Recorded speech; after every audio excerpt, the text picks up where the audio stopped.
साथियों नमस्कार। मैं दिलीप बिदावत कुर्जा मरुभूमि के प्रति प्रेम यूट्यूब चैनल पर आपका एक बार फिर गणमान्य स्वागत है। आज की इस कड़ी में हम बात करेंगे विकेंद्रीकृत सहभागी ग्राम पंचायत विकास प्लान अर्थात जीपीडीपी के बारे में।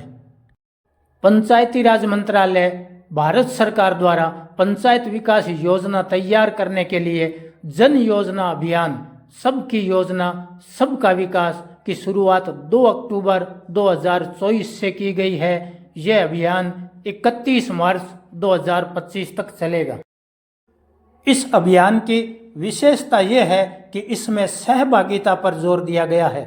समुदाय की सहभागिता से योजना बनाना, वार्ड के लोगों की सहभागिता से वार्ड की विकास की ज़रूरतों को पहचानना, सभी वार्डों की विकास की ज़रूरतों को समेकित कर ग्राम सभा में विचार विमर्श एवं प्राथमिकता तय कर अनुमोदन करना। राजस्थान में इस अभियान को अपनी योजना अपनो विकास नाम दिया गया है।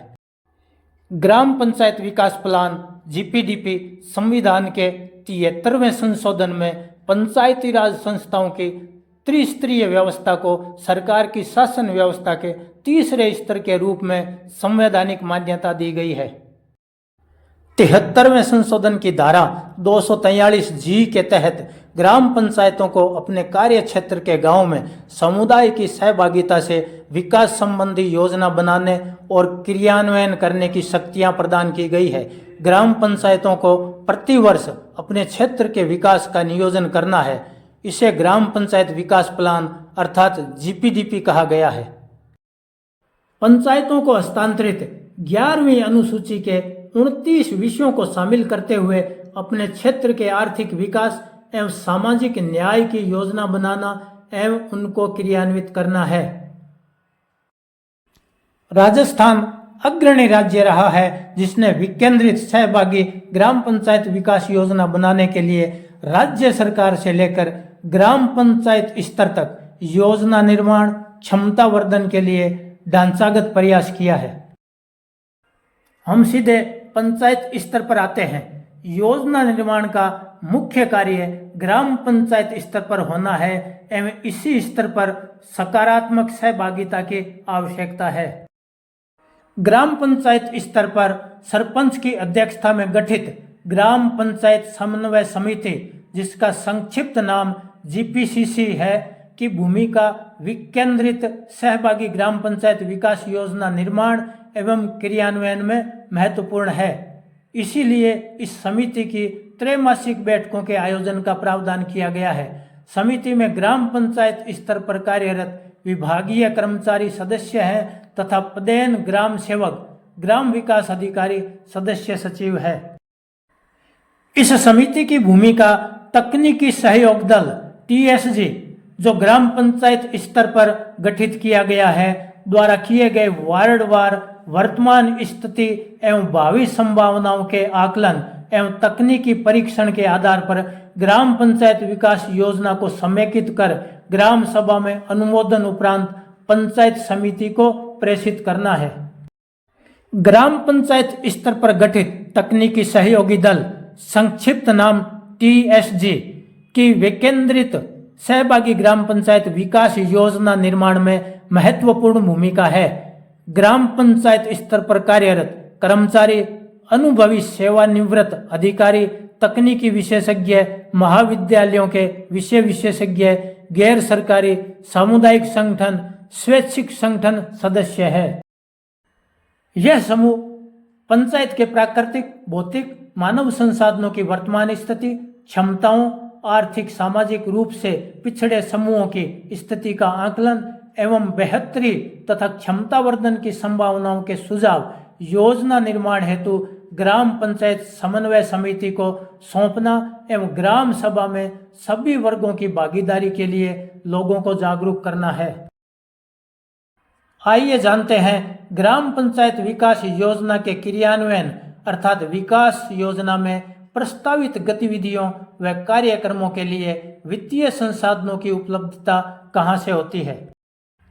केंद्र व राज्य वित्त आयोग से प्राप्त आश्वस्त वित्तीय संसाधनों के अलावा ग्राम पंचायत द्वारा विभिन्न ग्रामीण विकास योजनाएं क्रियान्वित की जाती है, जिनके लिए योजनावार अलग से बजट पंचायतों को हर वर्ष उपलब्ध होता है।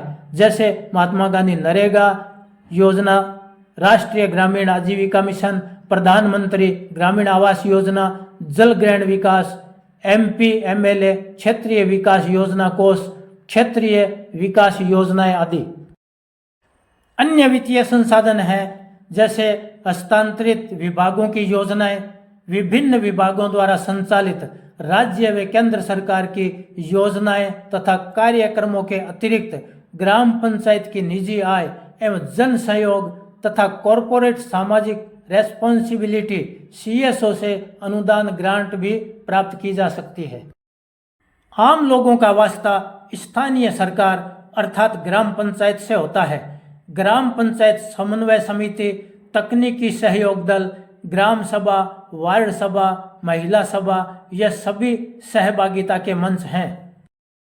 देश के नागरिक एवं ग्राम सभा के जागरूक सदस्य होने के नाते यह कर्तव्य बन जाता है कि अपनी योजना अपनो विकास अर्थात विकेंद्रित सहभागी ग्राम पंचायत विकास योजना बनाने से लेकर क्रियान्वयन तक हर संभव सकारात्मक सहयोग प्रदान करें, तभी सही मायनों में पंचायतों को मिलने वाले वित्तीय संसाधनों का सदुपयोग से गांव का विकास संभव है।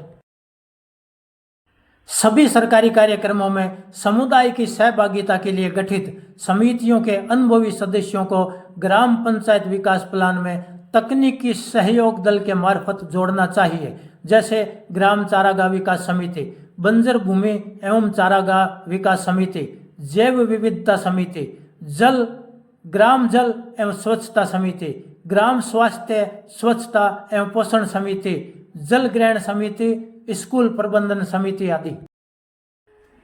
यहाँ बात भागीदारी की नहीं, सहभागिता की है।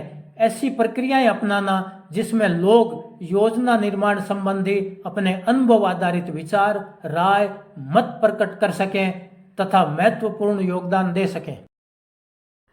सहभागिता सुनिश्चित करने के लिए तकनीकी सहयोग दल की महत्वपूर्ण भूमिका है।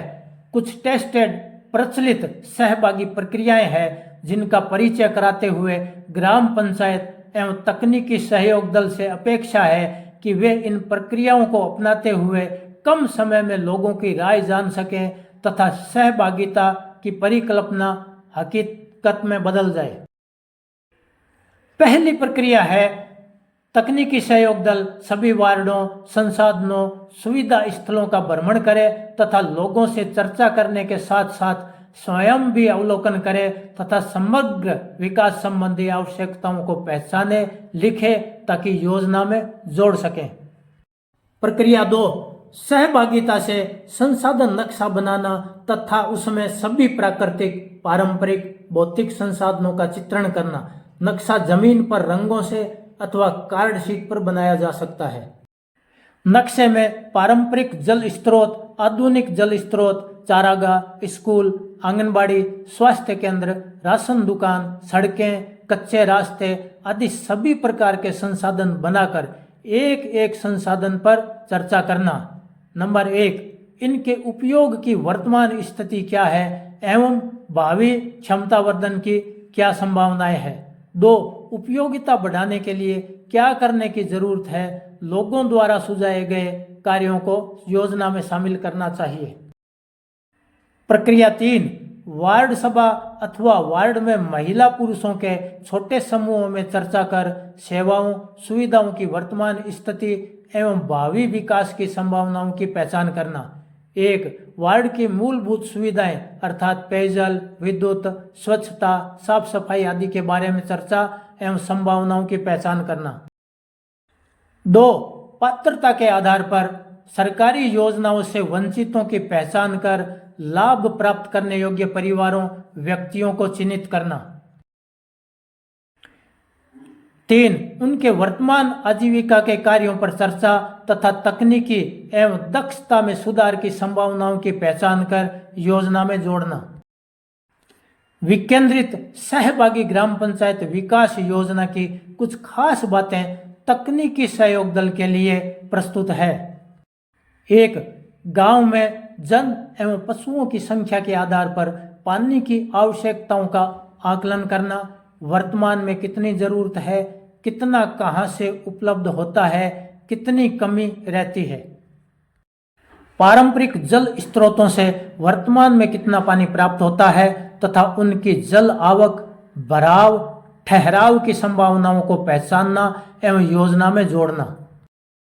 जल जीवन मिशन के तहत कितने घरों व सार्वजनिक स्थलों में नल से जल कनेक्शन हुए हैं तथा पानी वितरण की स्थिति जानना व सुधार की संभावनाओं को चिन्हित करना। जिन मोहल्लों ढाणियों में पाइपलाइन नहीं गई है, कनेक्शन नहीं हुए हैं, सप्लाई नहीं जाती है, उनकी पहचान करना एवं जुड़ाव का नियोजन करना। व्यक्तिगत जल संग्रहण के लिए टांकों से वंचित परिवारों की पहचान कर योजना में शामिल करना। नंबर 2, गांवों में वर्तमान पशुओं की संख्या एवं चारागाह की स्थिति का आकलन करना। चारागाह का विकास कर चारा की उपलब्धता को बढ़ाना। चारागाह क्षेत्र विस्तार की संभावनाओं को देखना एवं उपलब्ध राजकीय भूमि को चारागाह में तब्दील करने के लिए ग्राम सभा में प्रस्ताव लेना। चारागाह सीमा ज्ञान एवं अतिक्रमण हटाने के लिए प्रस्ताव लेना। चारागाह व अन्य सामलात भूमियों को ग्राम पंचायत परिसंपत्ति रजिस्टर में दर्ज कराना। 3, कृषि भूमि की उपज बढ़ाने के लिए इच्छुक किसानों का समूह बनाना जो प्राकृतिक खेती के कुछ तरीकों को अपनाए, जैसे कंपोस्ट खाद बनाना, बीज उपचारित करना, जीवामृत को उपयोग कर अपनी वर्तमान भूमि की उपजाऊ क्षमता बढ़ाना। महात्मा गांधी नरेगा अथवा अन्य स्रोतों से हॉर्टिकल्चर में बेर, गुंदा, करौंदा आदि फलदार एवं चारा वाले वृक्ष लगाने का नियोजन बनाना। गांव में पड़े जैविक कचरे से कंपोस्ट खाद का निर्माण कर बेचना। 4, ग्राम पंचायत क्षेत्र में ऐसे रेत के दौरों की पहचान करना जिनका हवा से कटाव होता है तथा रेगिस्तान का प्रसार होता है। यह धीरे धीरे उपजाऊ जमीन को खत्म कर रहे हैं। दौरों के कटाव को रोकने के लिए स्थानीय वनस्पति, पेड़ पौधों का सघन वृक्षारोपण करने का नियोजन करना। पानी बहाव वाले क्षेत्र की पहचान कर पानी को रोकने एवं उपयोग करने की योजना बनाना। वाटर शेड तकनीक से खेतों में बंदे बनाकर पानी रोकना। 5, महिलाओं तथा किशोरियों के साथ अलग समूह में चर्चा कर उनकी जरूरतों पर चर्चा करना एवं उनके सुझावों को योजना में जगह देना। यह जानकारी आपको कैसी लगी कमेंट में जरूर बताएं। जानकारी अच्छी लगे तो वीडियो को लाइक व शेयर करना ना भूलें। कुर्जा आपका अपना चैनल है। आप चाहते हैं कि समय समय पर इसी प्रकार जानकारी उपलब्ध होती रहे तो चैनल को सब्सक्राइब करें व अपने दोस्तों को भी सब्सक्राइब करने के लिए प्रेरित करें। अगली कड़ी में नई जानकारी के साथ फिर मिलेंगे। तब तक के लिए आज्ञा दें। धन्यवाद।